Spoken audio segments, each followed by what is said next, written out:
Super Smash Bros. 64, a game we all know and love, born out of a rather interesting idea from the legendary Masahiro Sakurai. The game has seen worldwide acclaim, and the very series it spawned has gone on to become one of the most beloved in gaming. However, it didn't start out like that, and given that this was the 1990s when 3D graphics were the exception rather than the rule, a lot of development was made on the very first Smash Brothers, and a lot of experimentation and whatnot was done, but majority of it was thrown out and was never used in the actual game. Now, while you may have heard a little bit here and there about this, there isn't really a big extensive list covering every little bit of the unused content. So with this video in particular, I want to try and explain and show all of the unused and beta content of the original Super Smash Bros.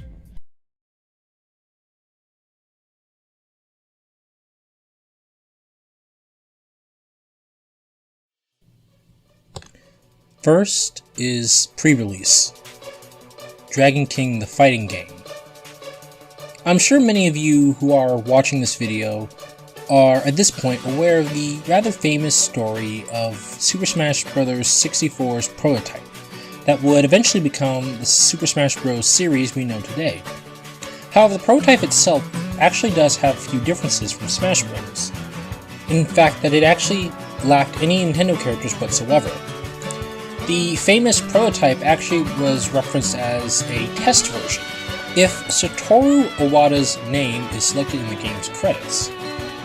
The damage meter in the prototype was placed at the top of the screen, did not change colors as they increased or decreased, lacked the character's stock icons and symbols from their respective series, and the font was very different. The iconic red, green, purple, and gray characters were used as the represented colors for players 1 through 4, but they were changed to red, blue, yellow, and green. Gray was later used to represent CPU players. The damage meter was used to show these colors, but it was changed to the character's series symbol going forward. The background is exclusive to the prototype. Amusingly, it's actually a crude photograph of Ryocho Yamashi Prefecture, Japan. I am so sorry if I butchered these names. Allegedly, where one of HAL's laboratory's branches is located. The stage is exclusive to the prototype, though its design has a resemblance to Battlefield, only being smaller and having a seemingly mobile platform. The primitive yellow texture used in the main platform is of course exclusive to the prototype. On it stands a tiny, textureless cube. Two visual effects displayed in the pictures above are absent in the final game. One seems to be completely blank and a simpler version of the visuals used for normal attacks, and the other is a faint purple circle that's never been seen in the game before or since. The 4 textureless characters are, of course, exclusive to the prototype, though they all are identical in body structure to Captain Falcon. 2 of them are even shown performing an attack similar to his side smash. Some of these characters are getting hit, but are not receiving any knockback afterwards. Of course, special moves, dodging, and items haven't been implemented yet. Now, there is some additional information on this prototype. This is because Masahiro Sakurai, made 2 videos showing the prototype as well as a few new images recently being found. While these images show more of what the original 4 prototype images show, there are some notable differences. In Sakurai's video on the development of Smash 64, there is a second stage that appears that isn't present in the final. This stage is more V-shaped and has a sunset background. Another stage also is shown which appears to be an alternate version of the original Battlefield, which can better be seen in this screenshot. There's also this screenshot, which is taken from an article or magazine, I believe, and the screenshot shows 2 stages. While the one on the left is a construction site stage, very similar to 75M, the other one on the right is a bit of a mystery. Looking at the image, it appears to be a rather strange jumble. From what I can discern from the image myself, there is a bridge in the main center, a platform on a stem, a cylinder structure to the right, a pinwheel in the center, Kirby-esque stone statue figurines, and a mountain ridge as the background. There is, as far as I can tell, no info about these stages. Although the construction site stage does make me think they probably used it as inspiration for 75M, since of course 75M is in Smash Bros. Brawl, not Smash 64. I'm betting they were going to use it, probably for like a Mario-themed, Donkey Kong-themed stage. Now, I will briefly talk about rumors. I usually don't really talk about rumors because, well, they're not really vital to the game specifically, but there were countless rumors, even back then, about the game. Now, it's common knowledge nowadays that games usually have to sacrifice much of what was originally planned in the game to maneuver around things like budget and time constraints. Quite simply, you can't put everything in because, the product has to come out at some point. And the Super Smash Bros. Series is no different.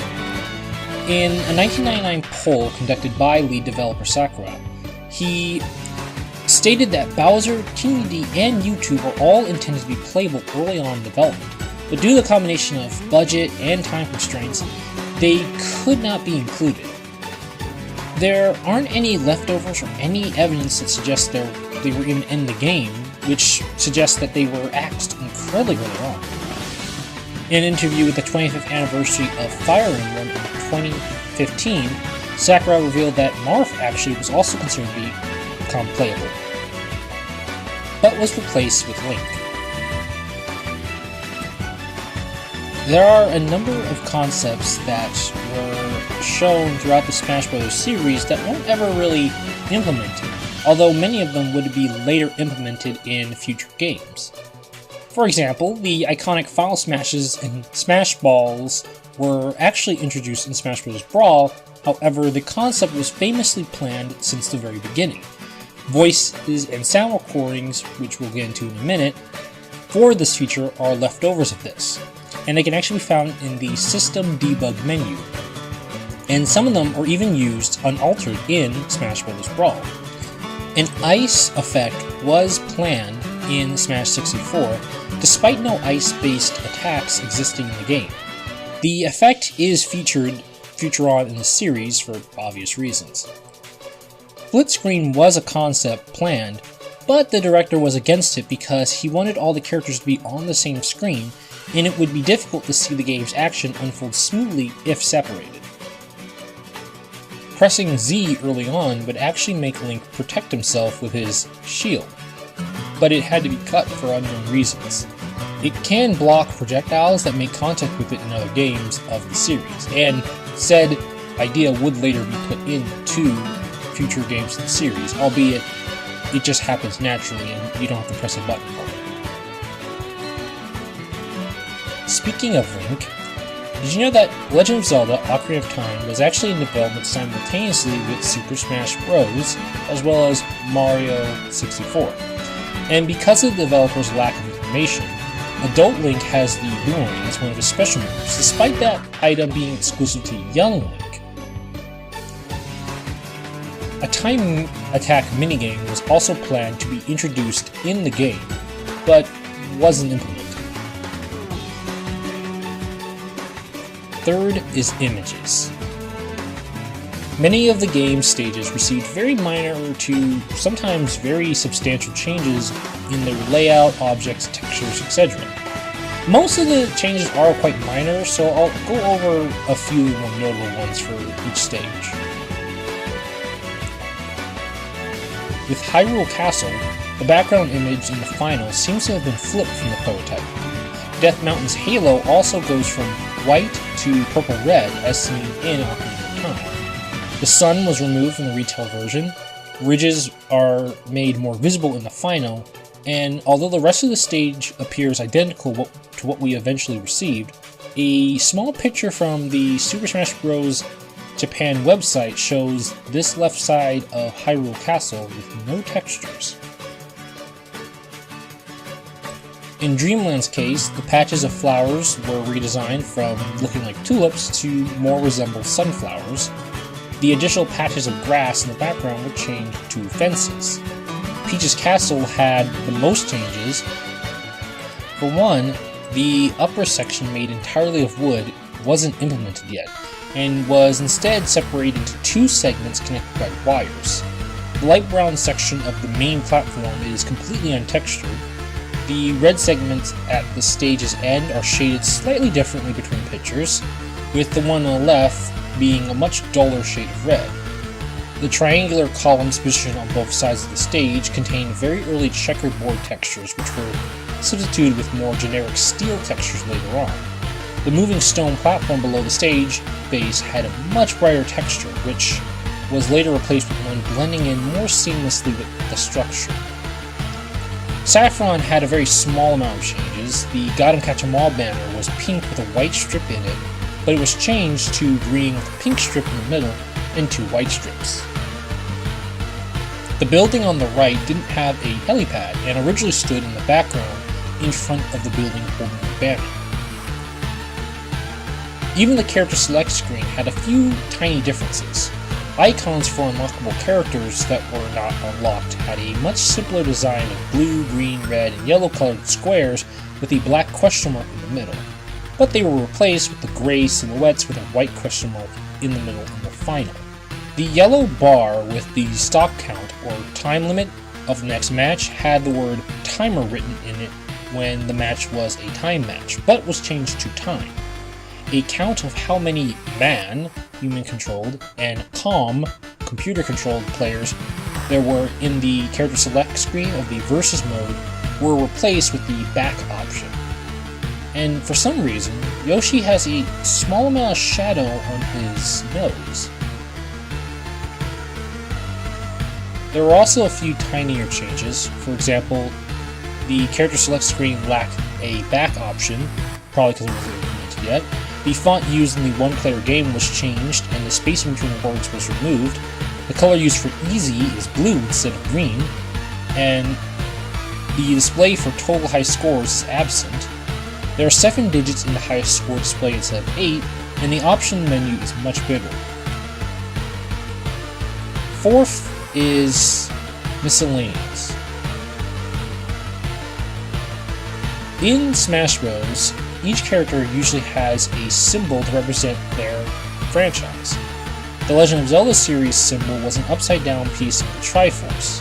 Now, if you're kind of a Zelda fan, you'd be scratching your head for a second until you realize it was likely inspired by the Triforce of Courage shown in Link's hand before the battle with Ganondorf. However, they changed it to the much more appropriate Triforce. Yoshi's series symbol lacked the spots in the egg, being just a basic oval shape. Okay, so now that we've finished with the prototype, it's time to get into the proper beta of the game.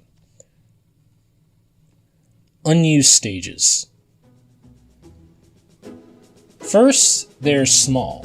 Now, Small is shown what is essentially a mini version of the Dreamland stage for Kirby. Given the look of the stage, it makes perfect sense why. The background stands a tree, 2 yellow cylindrical structures, and patches of flowers. All 3 of these objects are otherwise unused in-game. All the textures present, minus the background and the upper left and right parts of the floating wooden platforms, are also unused. Players 3 and 2 spawn on the left and right platforms respectively, and players 4 and 1 spawn on the ground below them respectively. The floating platforms that appear after a KO may spawn at the ground, in the middle of the main platform, below the left platform, or below the right platform, slightly above the ground. Items, of course, never appear on the stage. Second, there's New. The stage, literally called New. This stage is very similar to Small. It features 5 wooden platforms, the smallest of which move diagonally downward left and upward right, and 2 more platforms which move to the left and right above another platform, a invisible platform above the stage, and a textureless shape. I'm not even sure what it is. Only the main platform and the one above the middle of the stage are not solid when interacted with from below. The same is small. It also contains the same unused objects and textures as small, suggesting that both small and new were very much test stages in order to figure out platforms and probably to test out platforms moving up and down, left and right. Player 3 spawns right on the floating platform in front of the tree. Player 1 spawns below the tree, Player 2 spawns at the right of Player 1, and Player 4 spawns between the moving wooden platforms. Much like Small, the floating platforms that appear after a KO spawns at the ground in the middle of the platform. And interestingly, both New and Small use the Dreamland stage music. Third is option text. Left in the game files are a large amount of early graphics for the option wheel. Graphics for a flashing option exist and would have been placed between sound and screen adjust in the option menu. It most likely was going to be used in order to toggle certain particle effects and effects in general on or off, most likely to prevent seizures. In fact, what even pushes this even further is that it comes with a graphic or a warning message that would have popped up if the option was being toggled, which again, most likely was made just in case someone might have had a seizure from certain effects in the game at this point. Additionally, there is unused graphics for item switch, index, backup player, character select screen, and one-player game mode, aka classic. There are several clear bonuses that go unused. They remain untranslated, unlike the used ones in the North American version. They are Double Impact, Giant Attack, Triple Impact, One Chance, Great Counter, Meteor Smash, and Aerial. A number of these are pretty self-explanatory, but Double Impact and Triple Impact are a little confusing to me, because I don't really know how you would do this. I mean, I guess there'd be like a scenario where if you like home run batted someone, I guess, and then home batted them 3 times instead of 2 times.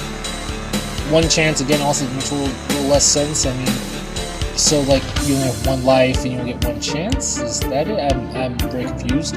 And another thing I want to add to this is, it doesn't really say that anywhere in my script, obviously, but I wanted to point out this pacifist option. Basically, in the game, if you use a cheat in an emulator, you can actually have the game give you extra points for a pacifist clear bonus. It really isn't unused per se, but given the nature of the game, you would rarely, if ever, actually stumble across this clear bonus in classic mode entirely on purpose. You probably would never even assume that is even in the game if you had not seen it. There is an unused graphic for the star item that would display on the HUD in training mode. However, due to it being the only spawnable item that cannot be picked up, this is actually never used. There is a full A to Z alphabet for the letters used to say which characters or team won, and of course other areas like a finishing bonus, stage, entering a sudden death, etc., etc. Now, because of this, there are actually a few letters that go unused. J would not have been used in the original version due to the fact that Pernin is Jigglypuff's Japanese name, where of course in America it's Jigglypuff. Now, Q and Z are never used in any version of the game, as they aren't necessary because there's no use for a Q and a Z in-game.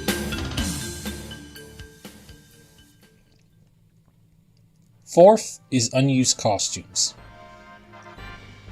An unused variation of Pikachu's green team costume, which cannot be accessed even via the Battle Debug menu, features a more vibrant shade of green on Pikachu's skin. However, the costume, quote-unquote, is clearly incomplete and only maps the green color to certain parts of Pikachu's body, which makes it look really weird, while other parts of the body remain identical to the default costume. In a similar vein to Pikachu, Jigglypuff has two unused costumes, again inaccessible via the Battle Debug menu. Both of them are variations on her green team skin, which additionally changed Jigglypuff's skin color to a pale blue or a pale yellow color respectively. The latter of these costumes, just like Pikachu's unused green skin, doesn't apply the yellow coloring to every part of Jigglypuff's body, instead being merged partially with Jigglypuff's default costume in several parts of the model. The yellow costume also has no stock icon accompanying it if it's accessed in-game. Using the Battle Debug menu, though, reveals that Giant Donkey Kong, one of the mini-bosses in the game, has 4 unused alternate costumes that are identical to Donkey Kong's. Now this makes perfect sense, since Giant Donkey Kong is quite literally just Donkey Kong but scaled up a lot. However, in-game, he's actually a separate character from the playable Donkey Kong. It is a little unusual to see this, though it really is likely just the result of the developers copying his data. Fifth is unused stock icons. Unused stock icons exist corresponding to yellow-themed costumes for both Pikachu and Jigglypuff, presumably yellow variations of their party hat and bow accessories, respectively. These can interestingly be seen if one accesses the unused 5th costumes for Pikachu and Jigglypuff mentioned above through external devices. Despite neither costume resembling the stock icons at all, this suggests that the unused costumes were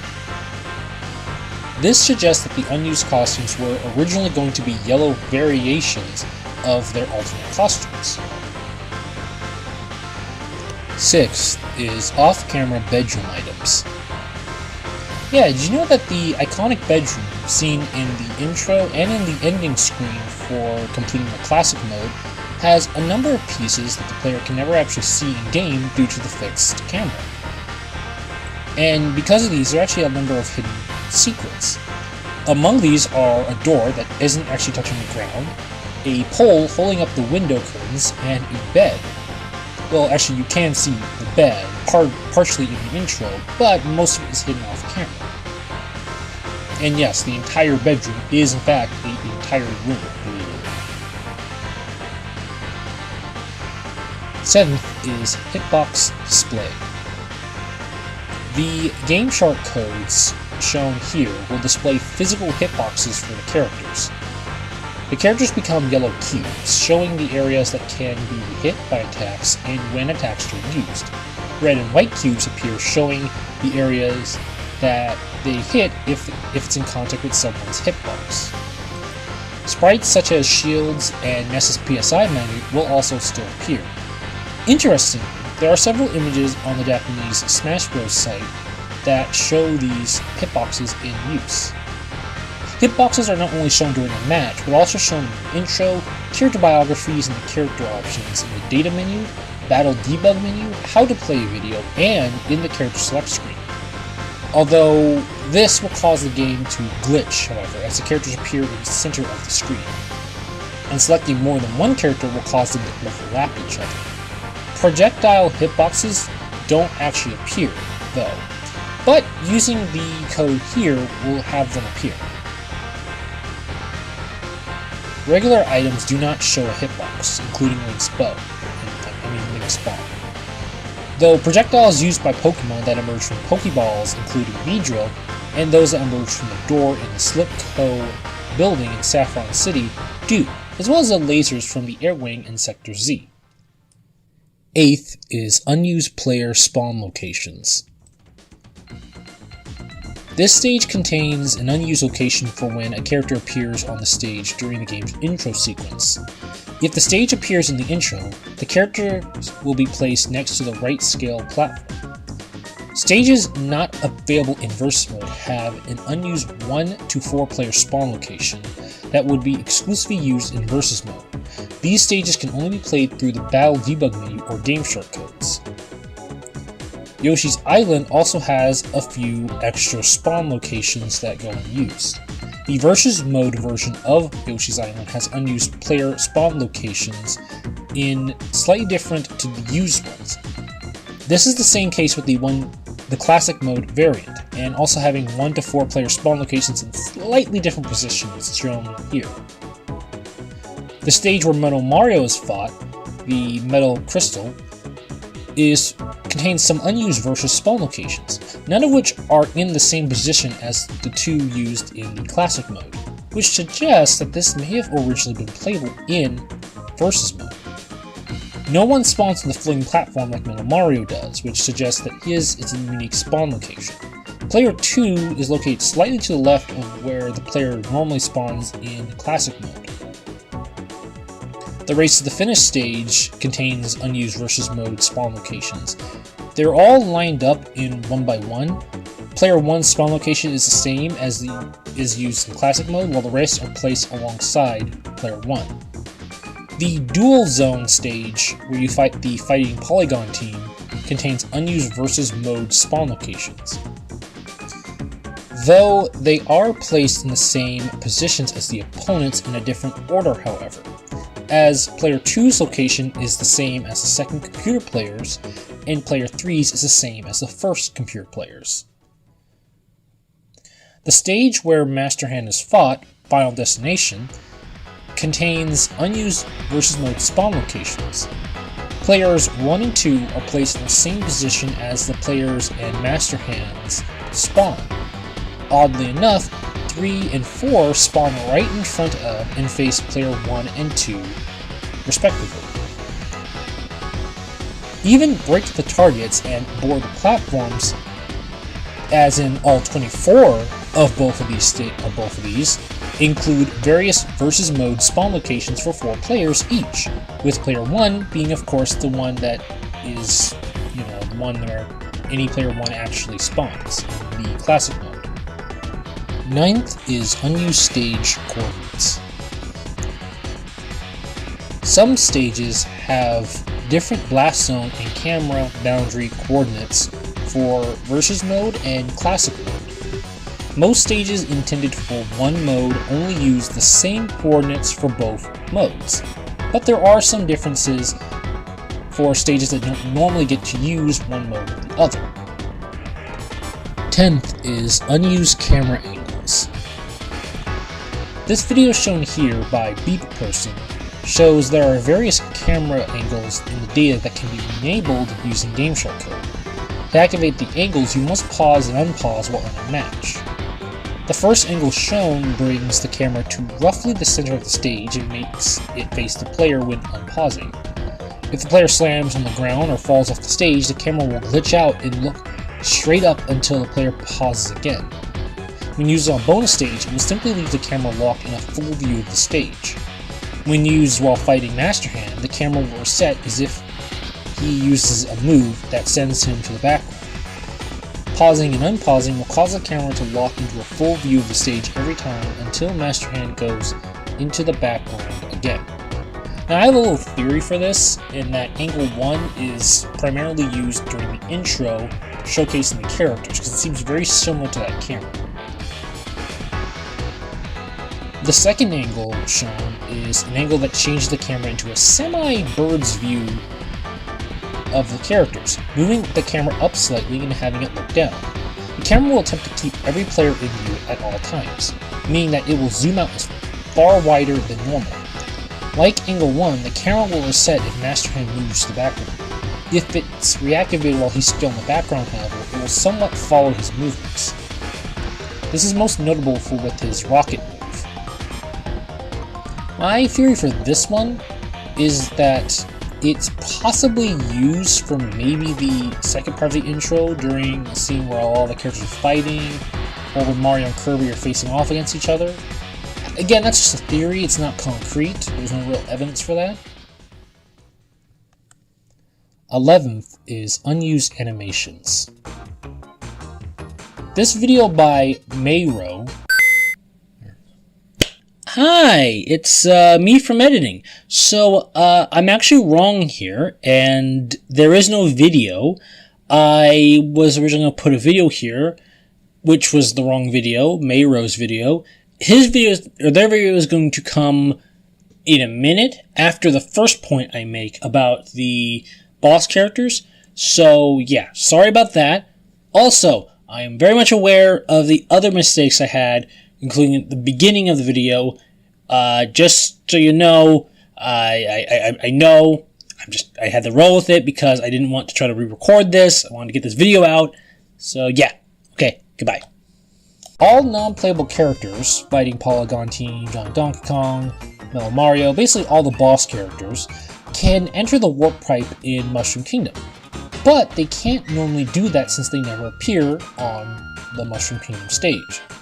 Hence, they have a couple of unused animations for entering it and exiting it horizontally and vertically that are identical to their respective characters they are a clone of. So Donkey Kong, Metal Mario, Fighting Polygon Team, they all are able to do it as if they are the actual characters, which suggests that they quite literally duplicated all of the characters for Fighting Polygon Team, which is pretty obvious. Giant Donkey Kong, again, self-explanatory, and Metal Mario, self-explanatory. There are a few unused death animations, for example. Now, each character has a death animation that is functional, but completely unused. Now, it's theorized that it could have been originally used for players getting eaten by, say, piranha plants in the Mushroom Kingdom, or for perhaps for at one point sinking into Planet Zebus' lava, but it's still unknown what it was supposed to be used for at this time. Although said ideas would later get used in future Smash titles. Helpless states are something that happens whenever a character uses up their jumps or their up special, or some other specific attack, and they are left in a helpless state where they can't move or do anything. Now, Jigglypuff, Kirby, and Yoshi are the only characters in the game whose up specials do not put them in a helpless state until landing, which makes sense because they're characters who don't have a traditional up special that pushes them up more. Despite this, most likely for the sake of consistency, animations still exist for them and remain unused. Number 12 is unused audio. Alright, here it is, the moment you've all been waiting for. Now, there is audio for, before we get into the obvious, iconic audio, there is audio for a small fanfare, which can be played in the system's debug menu, and it's registered as BGM known 11. Take a listen.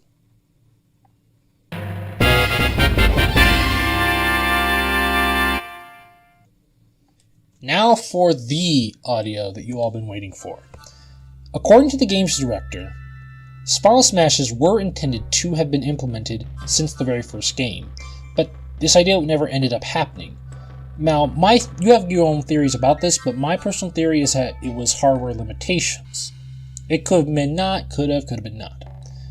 Now, Final Smashes would later go on to be revealed in Smash Bros. Brawl, but sound files are the only remaining leftovers found in Smash 64, and a few of them are used unaltered in Brawl, albeit with the audio files filtered and applied in real time.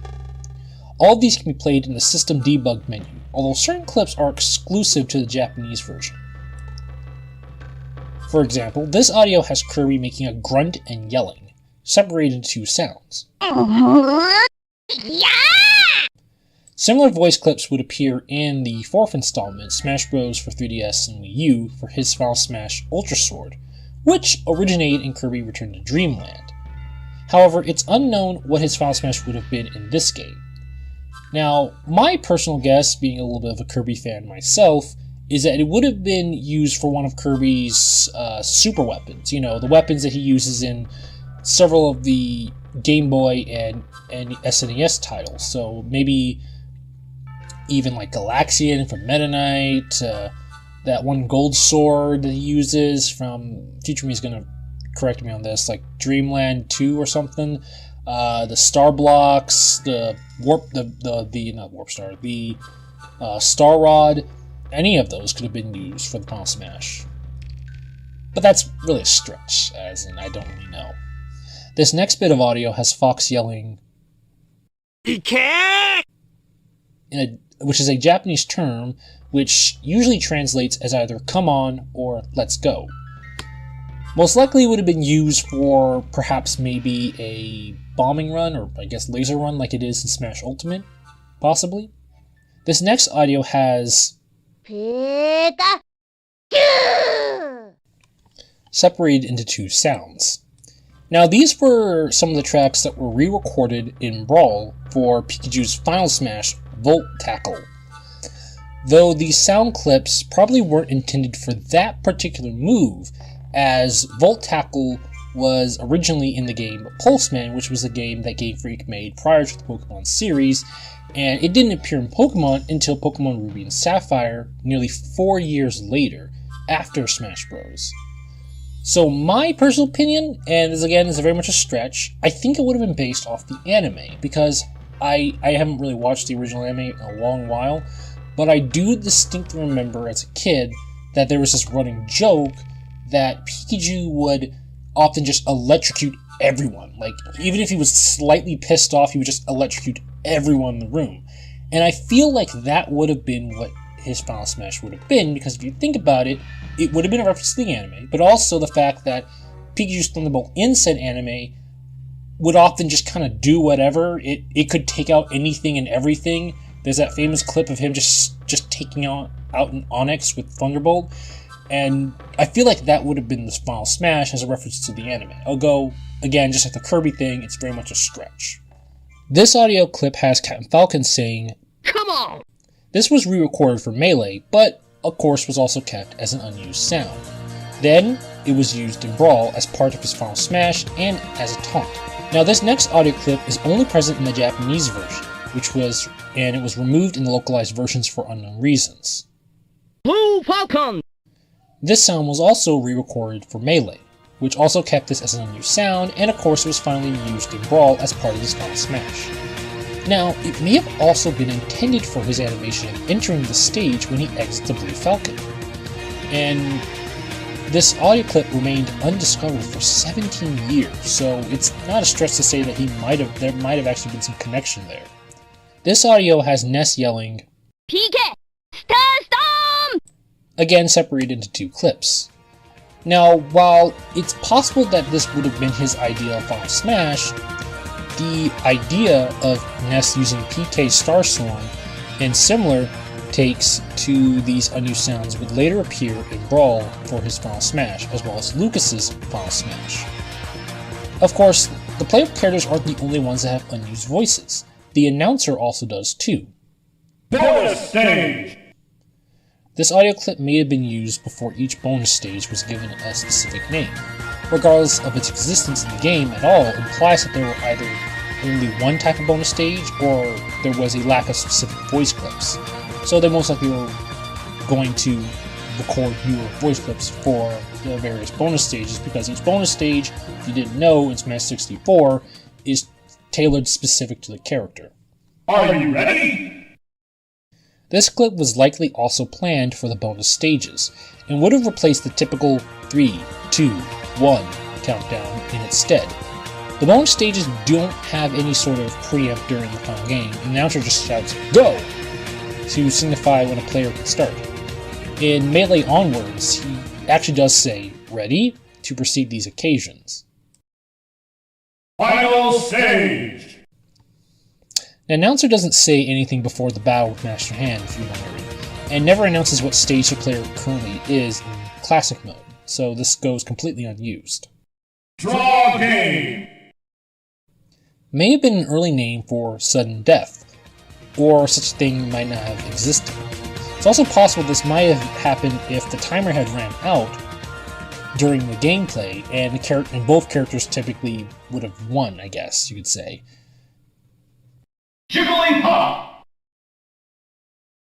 Present in the Japanese version, where it is also referred to its name in that region, Hyrule. It sounds very similar to the announcement used in the international versions, only slightly higher pitched, and it shows that the developers were completely aware that the possibility of the game being localized, which is okay. A few random sound effects are also rendered unused throughout the whole game. This low-pitched duplication of the sound heard when a shield breaks. Not really useful since it's kind of redundant. This is similar music to the music that plays in the continuous mode. It's shorter, quieter, and it repeats twice. This is repeated 9 times in the list with subtle differences. A few more notable ones include a rather weird sound which has an intense similarity to the sound used in Yoshi's egg lay, but with a reverb played at a much lower pitch with some effects applied to it. A similar case to the sound above, but in reverse. This sound is very similar to one heard when the player touches a poison mushroom in Melee, suggesting they reuse the sound for a poison mushroom in Melee. We're probably going to bring a poison mushroom in Smash 4, but it went unused. Number 13 is unused screen transitions. There are exactly 2 unused screen transitions that occur after the versus matches end before showing the result screen. They both can be restored in working game. The first one is a bunch of shapes falling, while the other one is a vertical flip. They most likely will replace because both of these screen transitions look rather boring, kind of simple, so it makes sense they would show something a little more interesting and unique. 14th is development text. Okay, I'm not going to read all of this because I value sanity, but a huge amount of error strings and technical terms related to the game's development exist in data. Some of these can be seen here, and this is just straight up from the cutting room floor. I'm not. You can read that on your own time. Pause the video and read it on your own time. I'm not reading that, but yeah, that exists. Also worth mentioning, the build dates. The following strings shown here can be found relatively early on in each version's ROM. 16th is Crash Debugger. Yes, this game actually has a Crash Debugger. To open it, crash the game in some way, and then enter this button code shown on screen. The Crash Debugger consists of 3 pages. Press Z plus R plus L to scroll through them. The first page displays a type of crash and then the registers. The second page displays a stack trace, and the third page displays different contents depending on the type of crash. The same crash debug can also be found in Kirby 64, the Crystal Shards, and Pokemon Snap, both of which were also developed by HAL Laboratories. 17th is Oddities. Finally, here are some miscellaneous unused bits. There are 2 hitboxes for Samus and Luigi that are never spawned in-game due to development oversight, involving frame timers. You see, Luigi's dash, for example, the 1 and the 2, has a final hit that is intended to spawn on his head, but never does due to the wrong type of frame timer being used.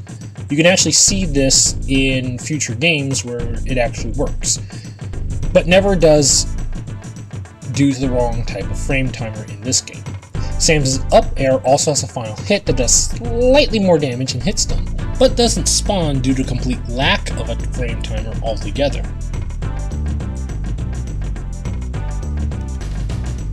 There is an unused GFX animation for Jigglypuff singing, which appears to have originally been animated to be in sync with her actual song.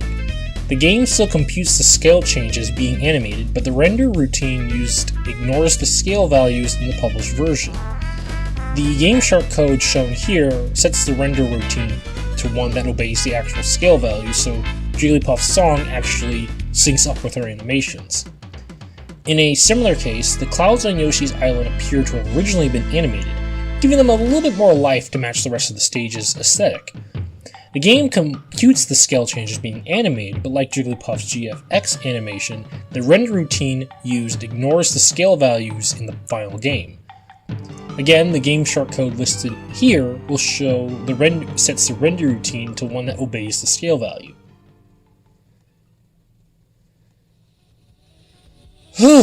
Okay, so that is the beta cut content of Super Smash Bros. 64. I know it's been a bit of a journey, and this was how to edit, there we go, I might be able to do an animation, I don't know. But ultimately, this was a big project, and I'm so glad that I was able to finally get something out. You know, been trying to make an idea to really come back to YouTube for a while now, and haven't really thought of anything until it was this. So yeah, I got something. I got something. And also, yes, I'm well aware there are other bits I did miss. I didn't cover, like the regional differences or the debug menus with the Kirby face. I cut those out because that's a lot.